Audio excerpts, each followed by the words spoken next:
যাচ্ছ কোথায় খুকি? আমি শুধু ভাবছি আমার কপালটা মানে কতটা ফাটা, কপালটা মনে আছে শ্রাবণ মাসে জল ঢালতে গেছিলাম, এরকম রোদ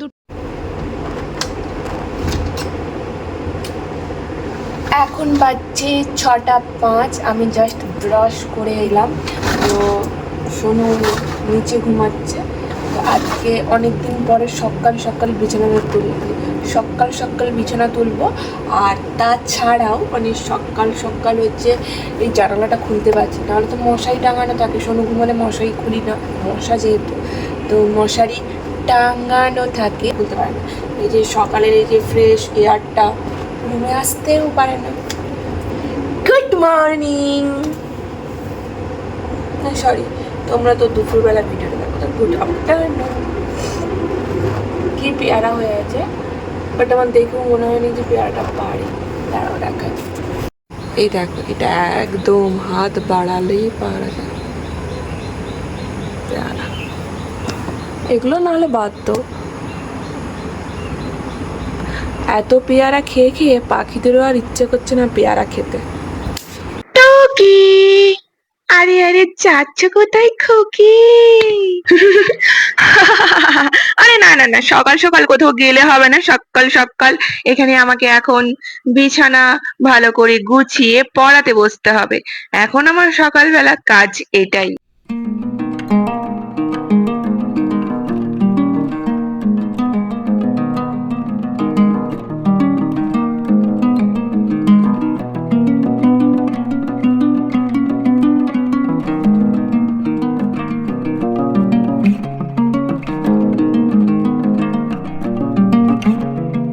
দেখো, সামান্য প্রিয় কাপটা খুঁজে পাচ্ছি না, তাতেই যেন আমার মনটা উসখুস করছে।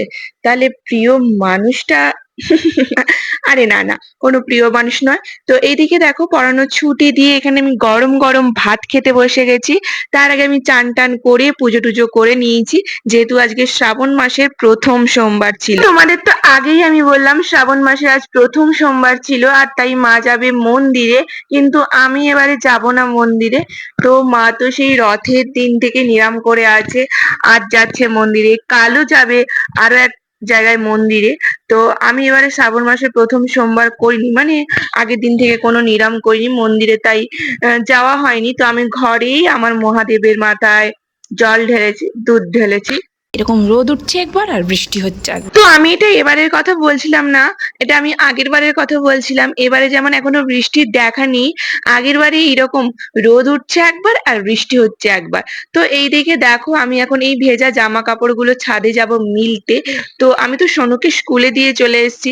আমি দিয়ে এসে দেখছি মা তখনও বেরোয়নি, বেরোচ্ছে যাবে বলে। বার আর নীলের বারটা করি, আর যখন নীলের বার করতে পারি না, অসুবিধা থাকে, তখন ওই এবারে আগের বারে যেমন নীলের বার করতে পারিনি, অসুবিধা ছিল। তো বৈশাখ মাসে প্রথম সোমবারটা করেছিলাম। আর আগেরবারে প্রথম মনে হয় আমি প্রথম শ্রাবণ মাসের প্রথম সোমবারটা করেছিলাম। বাবা, সে যে কি অবস্থা, মানে কি অবস্থা বলতে, ওই এই চড়া রোদ উঠে গেল, আবার বৃষ্টি চলে এলো, আবার রোদ উঠে গেল। তো মা তো পুজো দিয়ে বাড়িও চলে এসছে, আমি এখনো সোনুকে আনতে বেরোইনি। মানে কত তাড়াতাড়ি পুজো হয়ে গেছে, এই মাত্র গেল, যেন মনে হচ্ছে এই বাড়ি চলে এলো। তো আমি এখন এই জলটা কাকিমাকে দেব। তো কাকিমা এসছে, মা আর কাকিমা, এত তাড়াতাড়ি পুজো হয়ে যাবে আমি ভাবতেই পারিনি। আর এইদিকে দেখো, একটা পার্সেল এসছে, যেটা আমার বাড়িতে আসেনি। আর মায়ের সাথে রাস্তাতে দেখা হয়েছে, মাকেই দিয়ে দিয়েছে পার্সেলটা। তো এতে একটা পেন ড্রাইভ আছে, যেটা আমি অর্ডার করেছিলাম। আর এই দেখো, মা কত কিছু নিয়ে এসছে, মেলা নয় যদিও, পুজো দিতে গিয়ে। তো এখানে ছিল গরম গরম জিলিপি, মানে মেলা মানে তো গরম গরম জিলিপি, যদিও এটা মেলার জিলিপি নয়, দোকানের জিলিপি। তো এই গরম গরম জিলিপি খেতে কার কার ভালো লাগে বলো? তো মিষ্টি খেয়েছিলাম, মিষ্টির পরে তো একটু ঝালের দরকার, যদিও এই কুরকুরেটা আমার জন্য ছিল না। না মানে আমার মা বলে মানে আমার মুখটা নাকি এমনি ঝাঁঝ, তো আমার আর বেশি ঝালের দরকার নয়, বেশি মিষ্টির দরকার। তাই জন্য দেখো এখানে পায়েস, তার উপরে আবারও মিষ্টি। তো এটা ছিল বার্থডে স্পেশাল মিষ্টি আর পায়েস। তো ওর জন্যই কুরকুরেটা ছিল। তো বার্থডে বয়ের জন্য ছিল না, এটা ছিল বার্থডে বয়ের বোনের জন্য। ও পায়েস আর মিষ্টি দিতে এসেছিল। তো মা যে কুরকুরে এনেছিল ওকে কুরকুরে দিলাম, যেহেতু আমার কাছে এখন কোনো গিফট ছিল না, তাই ও যখন পড়তে আসবে তখন ওকে আমি গিফটটা দিয়ে দেবো। আর এখানে তো মা পঞ্চামৃত খাইয়ে দিল। আর এত মিষ্টি মিষ্টি খেয়ে খেয়ে আমার মুখটা কেমন করছিল, তাই এখানে আমি একটা লেজ নিয়ে বসেছি। দেন আমি আবারও আমার নিজের জায়গাতে ফিরে এলাম। হ্যাঁ, আমি তো তখন বই নিয়ে বসছিলাম, মা এসে ডাকলো। তো তখন গেছিলাম চাবি খুলতে। দেন খাওয়া দাওয়া করে পেট পুজো করে আবারও নিজের কাজে ফিরে এলাম। আর আমি তো ওই টাইমটাতে যেহেতু জানালাতে বসে পড়াশোনা করছিলাম, তোমার ভীষণ গরম লাগছিল। আর এইদিকে তো ফ্যানটাকে তো আর জায়গা থেকে সরানোও যাবে না। মানে তোমরা ভাবছো তো আমি রাবণের মতো কেন হাসছি? হাসার কারণটা হলো একটা ফ্যানও জানে নিজের জায়গা ধরে রাখতে। শুধু আমিই জানি না। এদিকে আমার বসতে অসুবিধা হচ্ছে, একটু যে সরিয়ে দেবো তারও উপায় নেই, সরিয়ে দিলেই আবার চার্জ নেবেন। তো একদম ছায়া হয়ে গেছে, মানে একদম ছায়া। আমি শুধু ভাবছি আমার কপালটা মানে কতটা ফাটা, কপালটা কতটা খারাপ না। মানে দেখো, আমি শ্রাবণ মাসে সোমবার মানে খুব একটা করেছি বলে আমার মনে পড়ছে না। তো আমার যতটুকু মনে আছে, আমি হয়তো আগের বছরই মানে প্রথম হয়তো শ্রাবণ মাসে প্রথম সোমবার করেছিলাম। তো সেবারে মানে ভিডিওতে তো মানে আমার ভিডিও ছাড়া আছে, মানে আমার আগের বছরের ভিডিও ছাড়া আছে। এই বৃষ্টি হচ্ছে, এই রোদ উঠছে, সে কী অবস্থা, ভিজে কী অবস্থা। তারপরে বাড়ি আসতে মনে হয় সে 4টে বেজে গেছিলো। হ্যাঁ, এতটা তো বাড়ি আসতেই পারি না, এখনও সেখানেই ছিলাম। আর এখানে মানে এবারে শ্রাবণ মাসের এই ধরো আজকে প্রথম সোমবার, তো মা জল ঢেলে কখন বাড়ি চলে এসছে। এখন 2টো বাজে, আমি শনিকে আনতে যাবো। তো ভাবছি মানে কতটা কিছু বলার নেই। আর এই দিকে তো সকালবেলা 100 টাকা খুচরো করেছিলাম, তো 20 টাকা তখন খরচ হয়ে গেছে। এখন 20 টাকা খরচ হয়ে গেছে, মানে 40 টাকা একদিনেই খরচা হয়ে গেছে।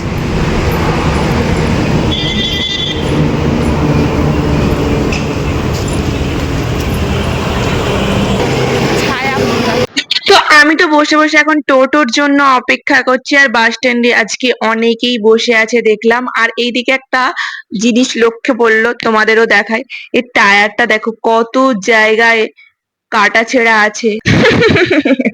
মানে এটাই তো, আমরা বাইরের কাটা ছেঁড়াটা দেখতে পাই, বাট মানুষের মনের কাটা ছেঁড়াটা কেউ দেখতে পায় না।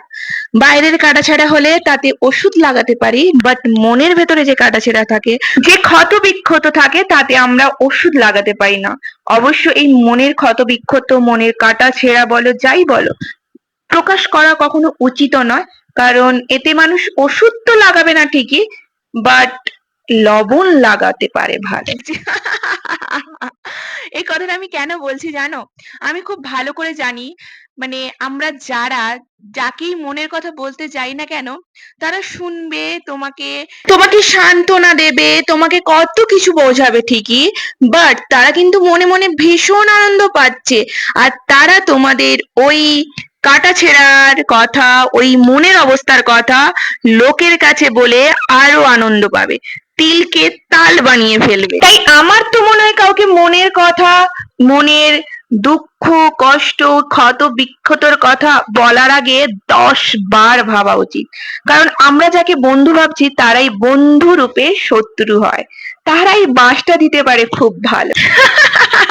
তোমাদের কি আর বলবো, এই বিষয়ে আমি খুব সতর্ক হয়ে গেছি, তাই আমি এখন বন্ধু হইতে সাবধান। আর এইদিকে পড়তে পড়তে তো বাঘের গায়ে পা লেগে গেছিল, আর আমি তো ফার্স্টে বুঝতেই পারিনি। আমি বলছি কিসে পা লাগলো, দেন দেখি না এই যে বাঘ মামা বসে আছে। তো সোনু এই টেবিলের নিচে বাঘ মামাকে রেখে দিয়েছিল। আর এইদিকে দেখো মা যে ফ্রুটি এনেছিল, দাম লেখা আছে কিন্তু 8 টাকা, বাট নিয়েছে 10 টাকা করে।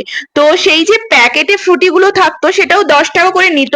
তো সেই প্যাকেটের ফ্রুটি কি এখন পাওয়া যায়? জানি না, অনেকদিন কিনিনি তো, তাই বলতে পারবো না। আর এইদিকে বৃষ্টির বাজারে রেনকোট এখন ভরসা সঙ্গী। তো রেনকোটের ছবি তুলে পাঠাতে বলছিল, তাই জন্য রেনকোটের ছবি তুলছিলাম। আর এইদিকে আজকে রাতে ডিনারে মিষ্টি মিষ্টি আর মিষ্টি। তবে অনেকদিন পরে বোঁদে খাচ্ছি, বাবা আজকে বোঁদে এনেছিল, অনেকদিন পরে বোঁদে খেলাম। আর দেখো মিষ্টি যখন খেতে ইচ্ছে করবে তখন মিষ্টি একটাও বাড়িতে পাবো না, পাওয়া যাবে না। আর আজকে মিষ্টি আর মিষ্টি, তবে ঠিকই আছে। না মানে আমার জীবনটা এতটাই তেতো হয়ে গেছে তো মিষ্টির একটু দরকার। তবে মিষ্টি কিন্তু শরীরের পক্ষে খারাপ হলেও তেতোটাই কিন্তু শরীরের পক্ষে খুবই ভালো। কথাটা কিন্তু মিষ্টির জন্য ছিল না। মানে দেখো, আমরা তাদের সাথেই কথা বলি যারা আমাদের সাথে মিষ্টি মিষ্টি কথা বলে, কিন্তু ওই মিষ্টি মিষ্টি কথার আড়ালেই কিন্তু আছে মানে কি বলতো, আমরা তাদেরকে বিশ্বাস করি যারা মিষ্টি মিষ্টি কথা বলে, আর যারা আমাদের ভুলটা ধরিয়ে দেয়, আমাদের ভুলটা সংশোধন করে দেয়, তাদেরকে আমরা মোটেও ভালো চোখে দেখি না। আমি তোমাদের কথা বলতে পারবো না, আমি আমার নিজের কথাই বলছি। আর এইদিকে দেখো সোনুর বক্তব্য হচ্ছে বাঘ নাকি ঠেলে ফেলে দিয়েছে এই আয়নাটাকে। ভাবা যায়, বাঘ নাকি ঠেলে ফেলে দিয়েছে একটা আয়নাকে। তো ও খেলছিল এইসব জিনিস নিয়ে, আর আমি নিচে ডিনার করতে গেছিলাম, ও আমাকে সেখানে গিয়ে এই কথাটা বলছে। তো চলো, বাঘ যখন ফেলে দিয়েছে আমাকেই তো তুলতে হবে।